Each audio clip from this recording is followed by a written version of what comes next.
Hello there and welcome. This is hopefully a nice little follow-up video to the one I did not so long ago, looking at digital pianos, stage pianos and MIDI keyboards and such. Today is really going to focus on the stage piano and digital piano element of it.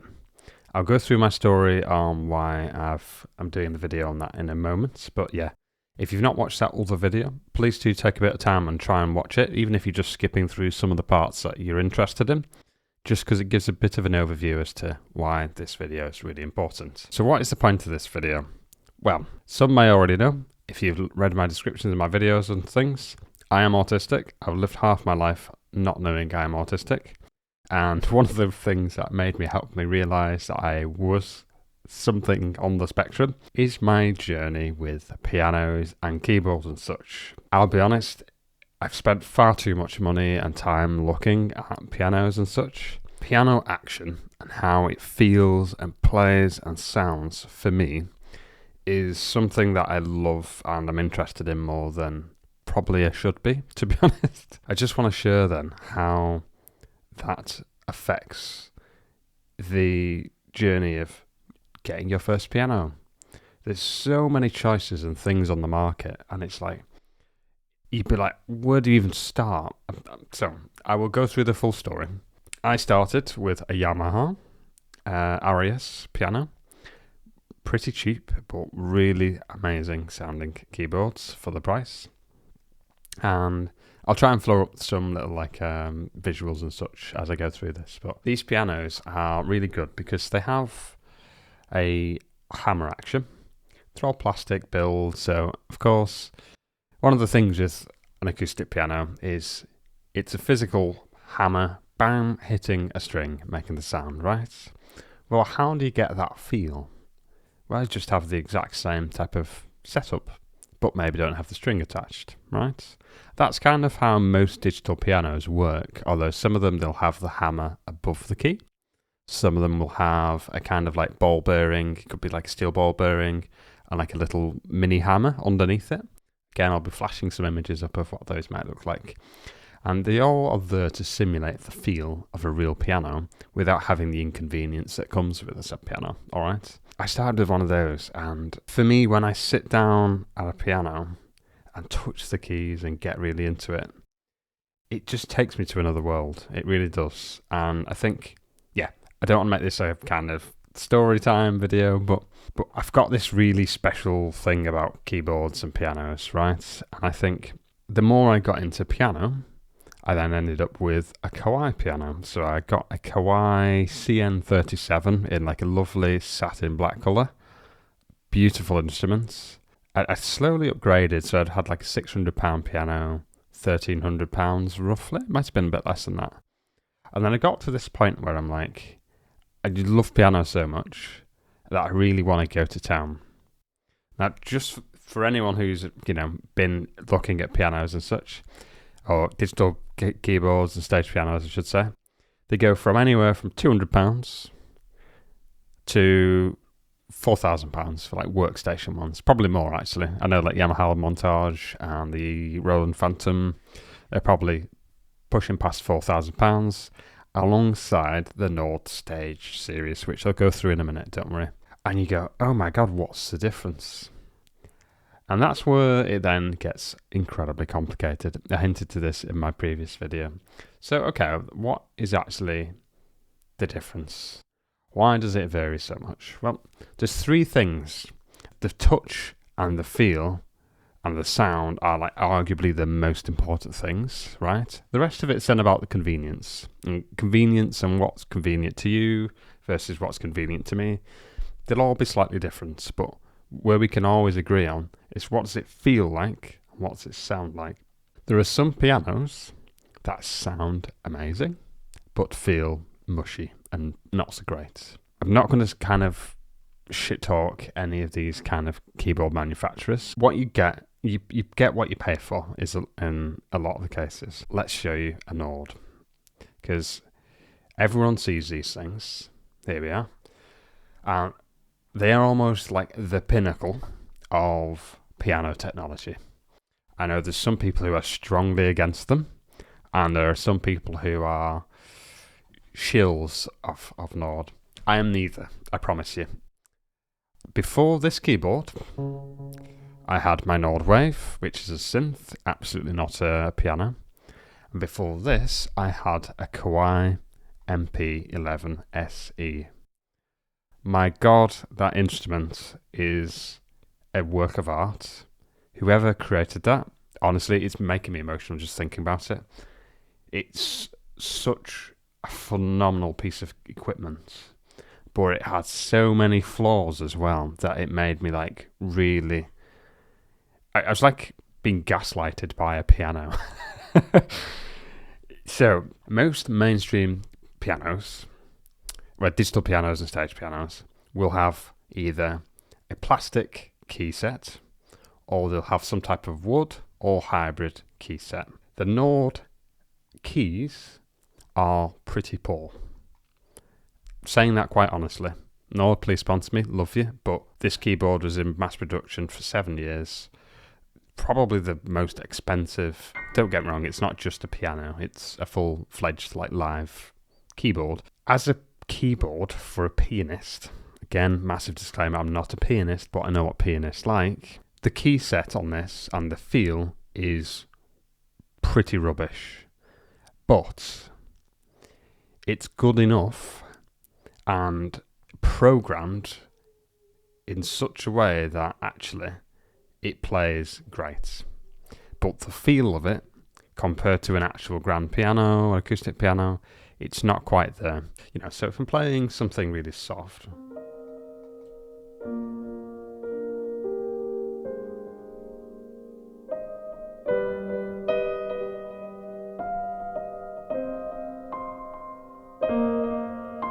I can get really expressive with it.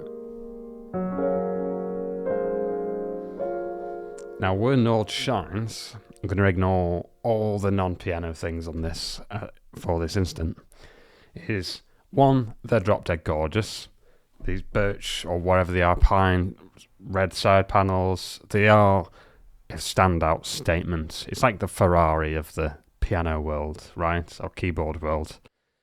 But the sounds off this thing are so good that it made me actually part with my Kawai MP11 SE, which is the best piano I've ever played, hands down, just because of how it sounds. Which, if anyone who's actually played a Kawai MP11 SE knows, is probably insane, because those things are mad. It wasn't the only reason. I'll talk about some of those things as well. But yeah, the feel is good enough, but the sound is like exceptional. You know, Royal Grand XL, you turn it on, you put a little bit of reverb on it. It's obviously not just a piano, and for me at the time, you know, I'd parted with this Kawai piano that it was just a piano, and it was just a stage piano. Some of the things it had on it were great, but what does not exist, unfortunately, is a keyboard that does it all. It sounds amazing, and it's more than just a piano. It's got, you know, a synth section. It's got my samples stuff. I'm really big into samples, so that's massive for me. Back to then, what matters with the piano? The sound and the feel. Yeah. The third bit then is all about the conveniences or inconveniences that come with it. So this includes things like the weight. So if you're gigging, well, these Nords are king, because they only weigh like 18 kilograms, something like that. This might be 20, I think. So as far as the keyboard's concerned, very light. I could literally pick this up and walk out the door with it and be quite comfortable with it. My Kawai MP11 SE, which again, I actually get emotional talking about that piano because it's so nice to play. Like, I just get transported to another realm playing it. I don't with the Nord, I'll be completely honest, but it was 42 kilograms, massive slab thing. It was like this thick, because the actual key bed of it, most digital pianos have some type of plastic key, which goes about this long, and then you'll have plastic glossy feel. The black keys are kind of like a semi-glossy satin type of feel. They're not wood, they're plastic. and then they'll simulate having an actual hammer in it. So sometimes the hammer's on the top. I'll show some images I'm talking through this, but sometimes they'll have a bit like this where the hammer is here, and as you press, the hammer then hits. Sometimes it's actually the other way around, where you've got then like a series of weights and ball bearings that as you press down, they kind of react and it feels slightly different. But it's all about having a weighted feel. Actually, is there anything of substance going in behind that? Because with a synth bed, like the semi-weighted style, like synth keys, they're okay to play. And actually, like for someone who's just writing music, they absolutely do the job. But for a pianist, being able to dig in and actually feel and express, it's hard to describe unless you really love piano, genuinely. So when you start getting to the realm of like, sorry, I should just say, so this Nord keyboard, the RRP of this when it came out was about £4,000, 3,800, something like that. I think the new ones are about £4,400. Insane money. I didn't pay anything like that for this, I'll be honest. A Kawai MP11, which it's specifically a piano, that was about £1,700 at the time. And to be honest, I don't think I will ever play a piano that feels like that ever again.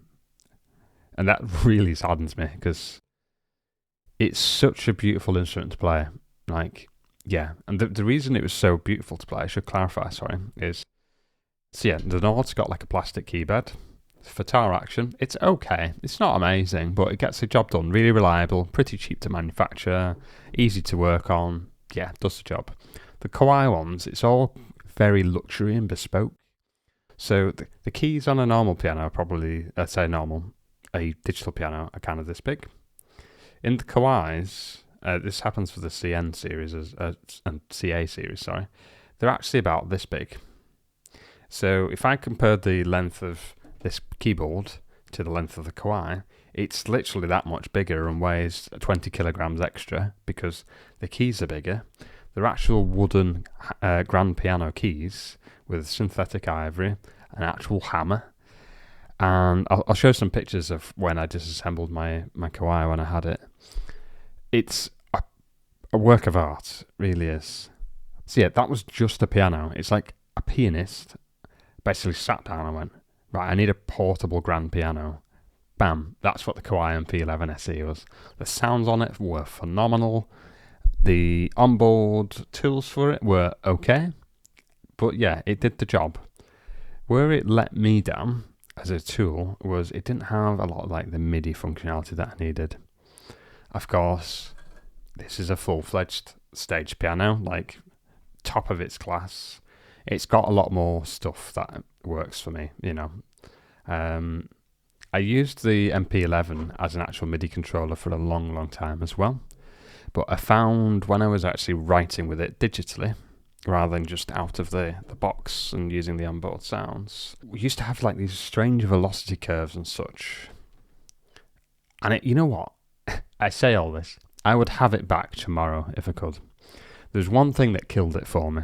This is a lesson for a lot of people, hopefully, on why these Fatar keybeds that you see in this, Studio Logic, the Native Instruments, and things like this, they're okay. They're weighted to get the job done.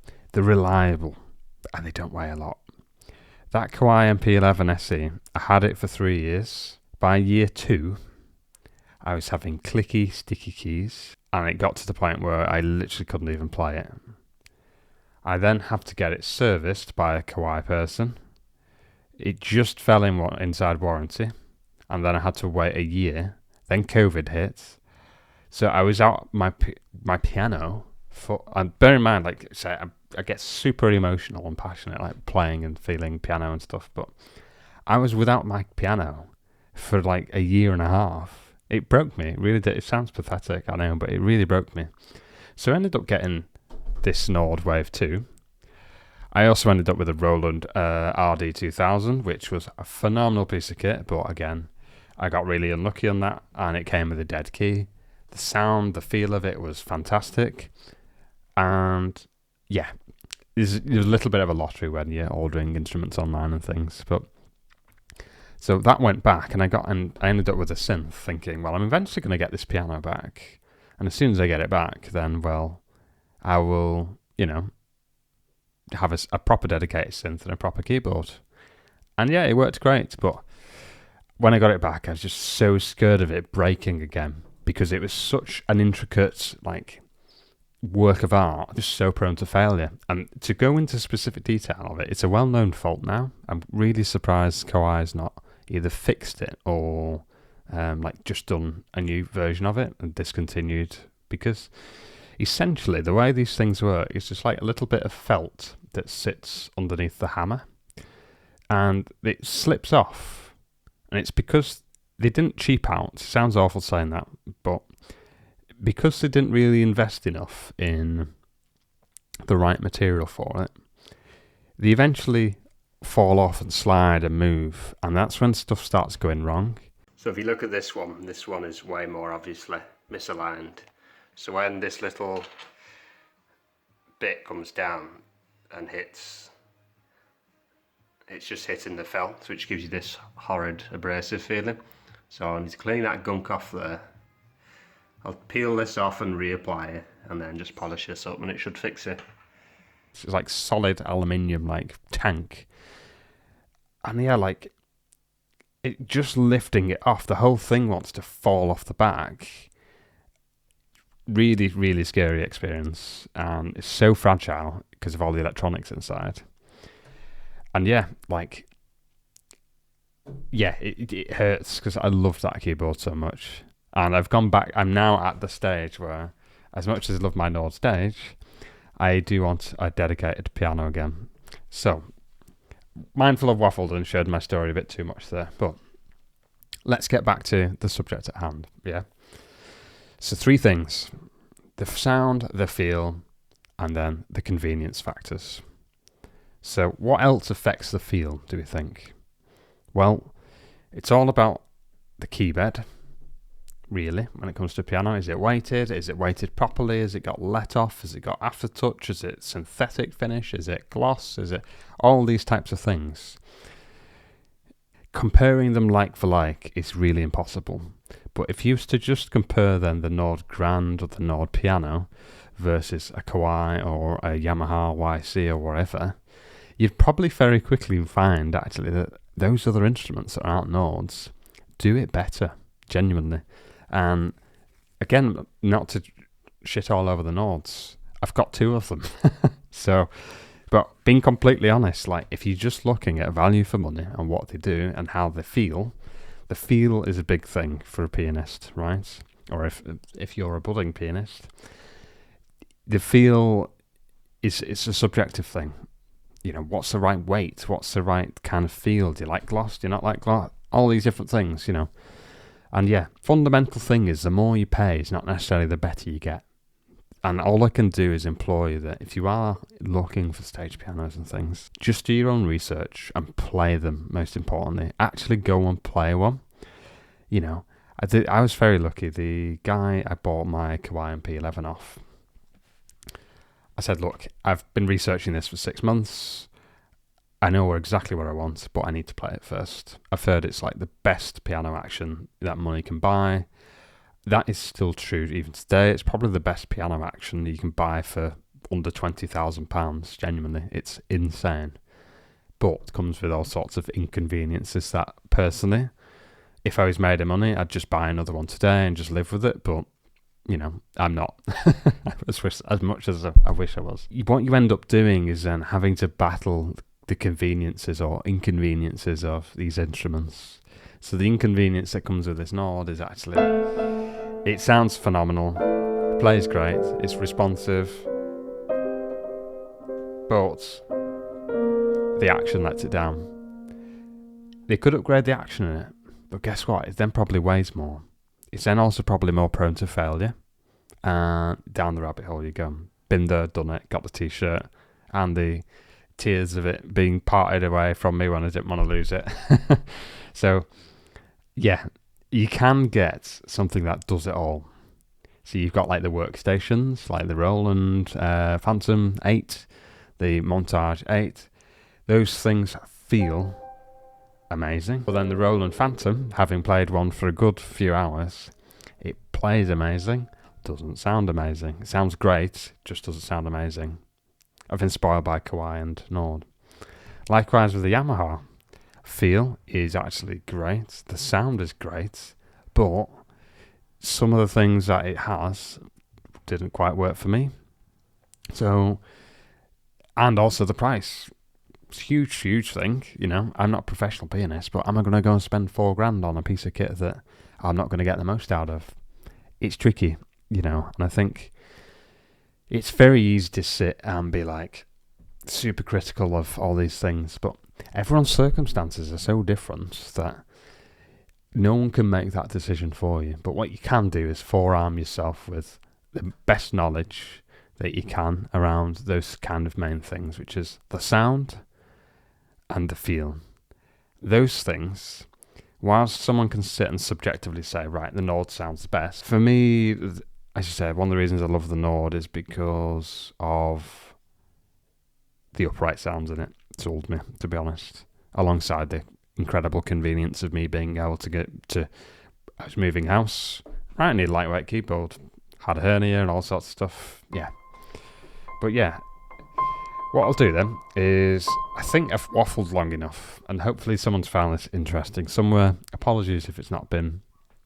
I just wanted to kind of, on the back of the other video, really do a little bit of a heart-to-heart on some of my experiences with pianos, and if it was up to me, I'd have a Kurzweil, I'd have a Kawai, I'd have a Nord, I'd have a Yamaha, and I'd just play them all. But yeah, I can't, and until I get to the point where I can have them all, you'll have to put up with me doing a little bit of waffle. But I'm hoping if you keep those three things to heart on how does it feel, how does it sound, and then the convenience factors.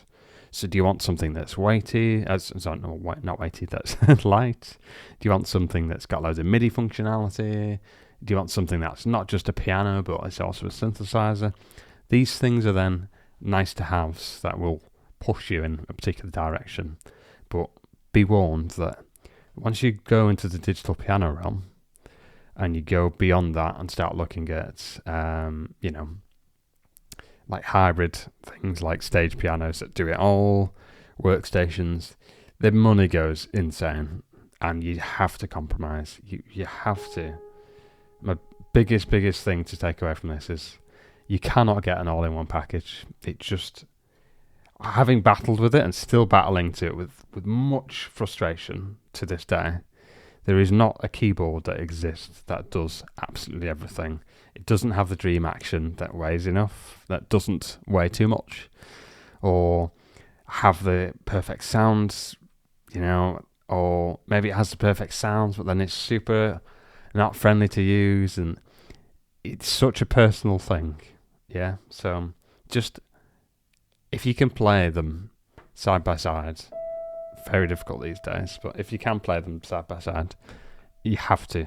Anyway, I have waffled and played for long enough. Have a lovely rest of your day, wherever you are. And yeah, please do leave me some feedback. It's been a waffly one, I have to apologise, but yeah, for someone who wants to know about keyboards and things, might be a really helpful video, hopefully. So yeah, see you later.